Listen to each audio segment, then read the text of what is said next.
Foxwood Tales presents the story of Harvey, Roo and Willie in The Foxwood Kidnap.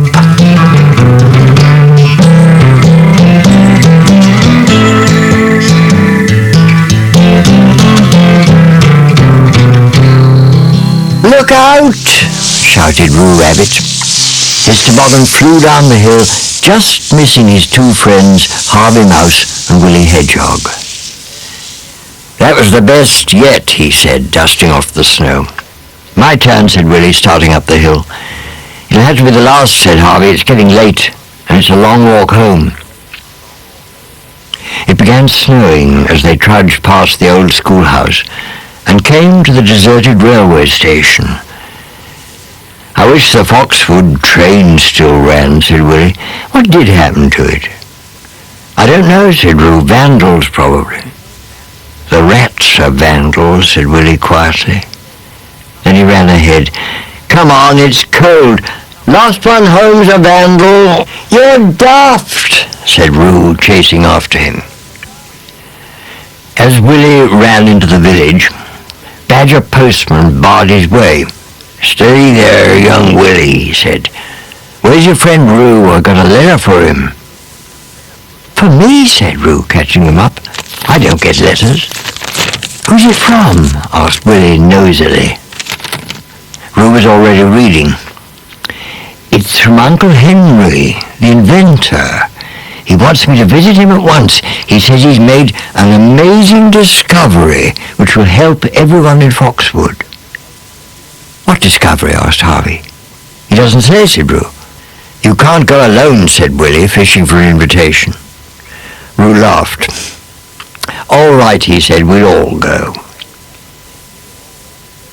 The next morning they loaded the toboggan for the journey. "Steady on, Willie," scolded Roo. "We've got to haul this lot through the snow, you know."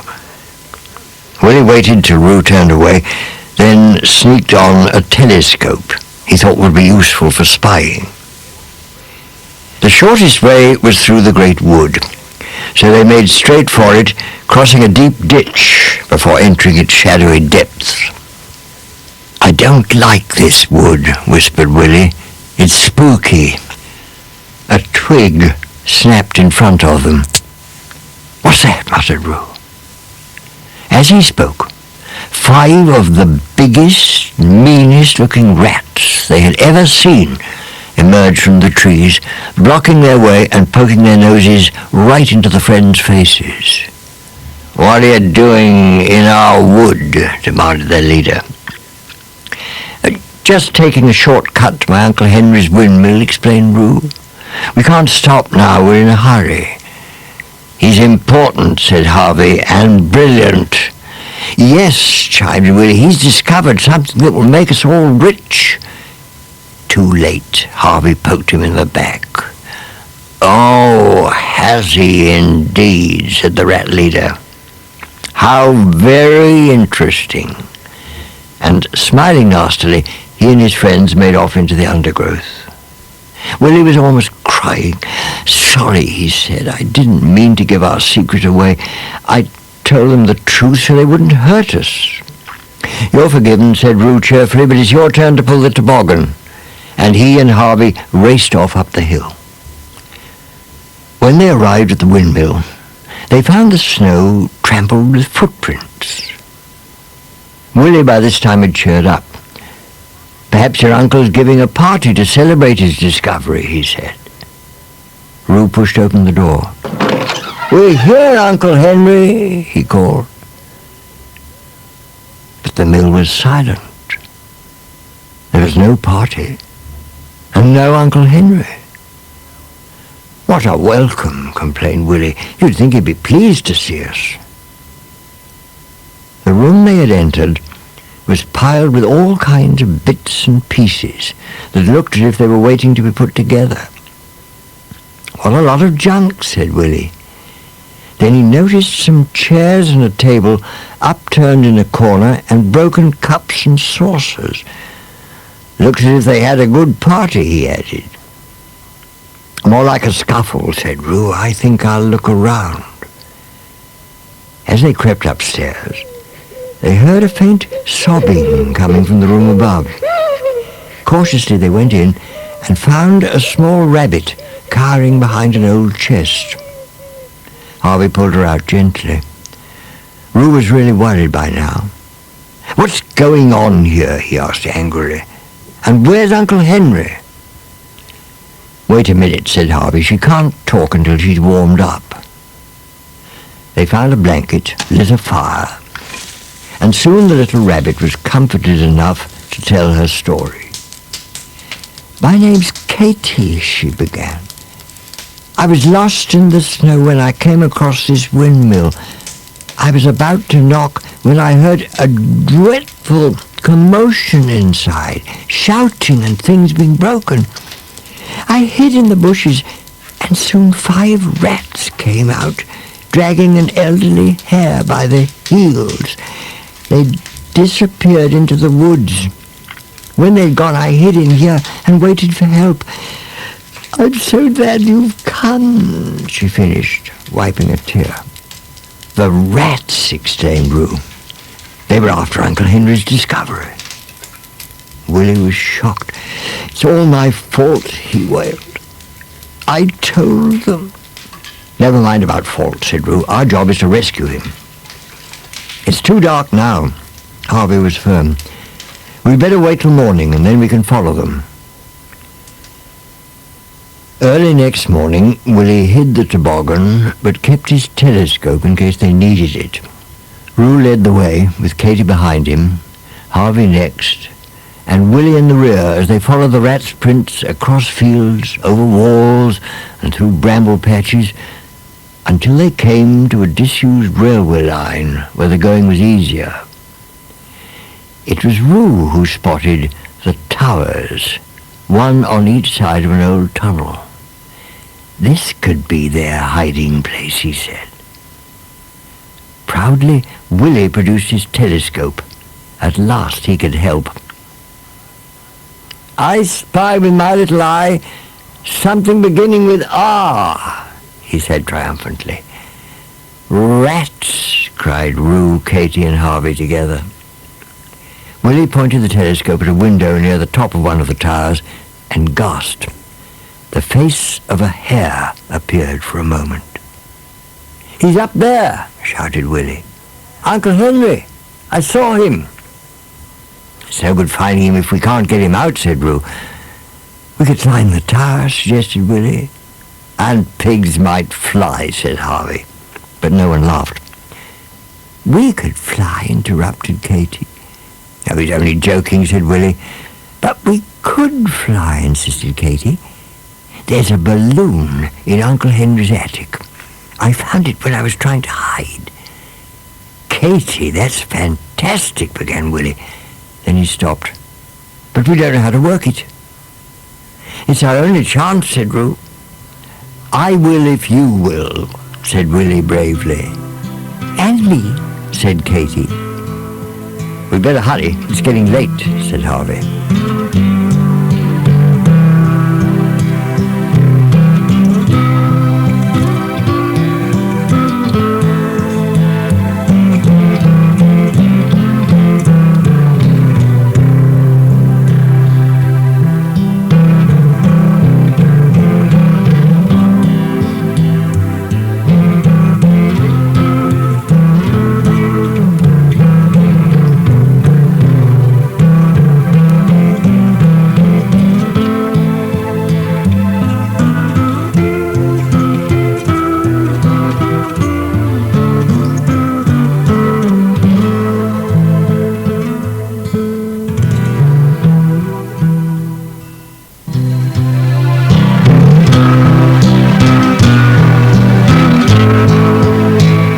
As they raced back to the windmill, the 4 friends worked out a rescue plan.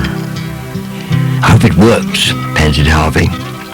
"We've never done anything like this before." "There's a first time for everything," replied Roo, racing up the stairs to the attic. "Here it is," gasped Roo, gazing in wonder at the huge balloon. "How do we get it out?" asked Willie. "It's a bit fat for those stairs." Harvey was looking puzzled. There must be a trap door somewhere. "What about this lever?" said Katie. She pulled it gently, and a piece of the roof creaked slowly open on a huge hinge. "Brilliant, Katie," said Roo. "You and Uncle Henry. Now, everyone climb in, and hold on tight while I release the ropes." "I like this," said Willie as they floated up into the grey sky. "It's so easy." "Don't speak too soon," answered Katie nervously. By the time they had glided all the way back to the rats' hideout, the sun had gone from the sky. Willie swept the ground with his telescope until he spotted the tower. "Over there," he pointed, and guided Roo until they landed the balloon gently on the tower and tied it up. Roo dashed down the stairs to find the room where the rats had locked up his uncle. Harvey, Katie, and Willie waited impatiently. "I wish they'd hurry up," sighed Katie. "The rats must see the balloon soon, and they're too strong for us." "We'll give them another few minutes," said Harvey. "But if the rats come, we'll have to leave Roo to find his own way back." Meanwhile, Roo had found the room where his uncle was imprisoned. Taking a key hanging nearby, he unlocked the door and went in. "Roo, my boy!" cried Uncle Henry delightedly when he saw him. "Shh! Come on, we haven't much time." As Uncle Henry turned towards the door, he stopped to pick up several bits and pieces. "Mustn't forget these," he said. On the roof of the tower, Harvey turned to Willie. "We can't wait any longer," he said. "I'm sure I can hear the rats coming." As Willie turned to untie the rope, Roo arrived panting. "I've got him," he gasped, and they all scrambled into the basket. "Well done, everyone," said Uncle Henry as the balloon rose slowly into the air. "I couldn't have done better myself." "Look out!" shouted Willie suddenly. "They're here!" The rats ran onto the roof and grabbed at the balloon's swinging rope. Willie released a sandbag, which burst over their heads. "We'll get you for this," shouted a rat, shaking his fist. "No chance," jeered Willie. "We've beaten you this time." And they sailed safely away into the winter sky, leaving their enemies behind. They settled down to enjoy their flight, gliding peacefully through the crisp air, until Uncle Henry pointed to an old shed on the ground beneath them and said, "Land beside that if you can." But the trees made things difficult, and instead they landed with a crash and a bump on the old shed roof. "Is this your secret hideout?" asked Willie, climbing down. "Not exactly," replied Uncle Henry, "but it's where I keep my secret discovery." "Oh," said Willie, disappointed. "I thought the balloon was your discovery." He was dreaming of how much money he could make from giving balloon rides. "Oh, no," said Uncle Henry. "That's just a toy. Now, wait while I get these doors open, and you'll see something really spectacular." As they entered the shed, they could hardly believe their eyes. They were looking at the most beautiful train they had ever seen. "Do you like her?" asked Uncle Henry proudly. "She's the Red Fox, my real discovery. She was Foxwood's train years ago. Then she was stolen by vandals and left to rot, and but hard to turned out to sleep. Finally, as the sun rose, everything was ready. "Stoke up," called Harvey. "All we need now is full steam." Uncle Henry pulled a lever. There was a long hiss of steam. The wheels turned slowly, and the red fox came to life. "We're off," cheered Willie. "This is even better than flying." "Wait a minute," called Uncle Henry. "I've one last job to do." "You think of everything," said Roo, as he helped Uncle Henry to fix a snow plough to the front of the red fox. With a puff and a toot, the red fox moved forward through the snow. Katie was enjoying herself. "This is fun," she said happily, polishing the brasswork until it glistened. "Look out ahead," warned Roo suddenly. Willie whipped out his telescope. "Rats," he said. "4 of them charging towards us up the track." "Now they've found us, they want to fight," said Roo. "They'll have to catch us first," laughed Uncle Henry. "Come on, everyone, more coal on the fire." With that he pulled out the throttle. The red fox hurtled forwards, and the rats jumped for their lives.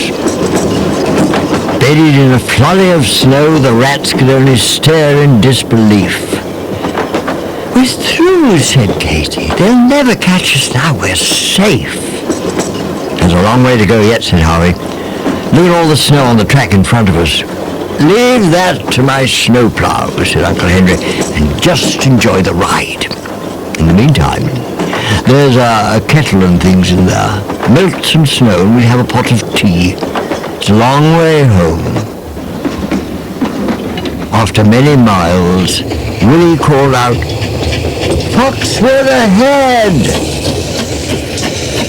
The sound of the red fox had already reached the village, and when they pulled into the there was quite a crowd gathered on the platform to greet them. The villagers, especially the older ones who remembered the red fox, waved happily, although they could hardly believe they were seeing the old train again. "The old red fox!" shouted Grandpa Hedgehog. "I don't believe it!" After the excitement had died down, and everyone had been told all about Uncle Henry's great discovery, he announced that he would guard the red fox himself that night, just in case the rats came back.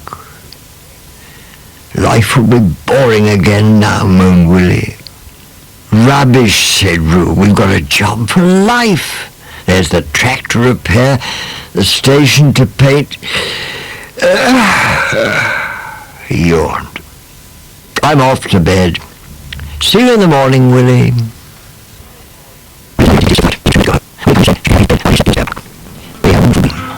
About finding an old train and riding on it.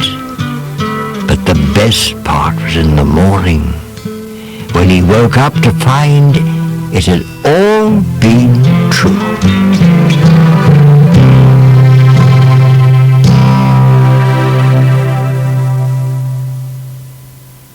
There are 3 more stories on tape about Harvey, Roo, and Willie. They are Robbery at Foxwood, The Foxwood Treasure, The Foxwood Regatta.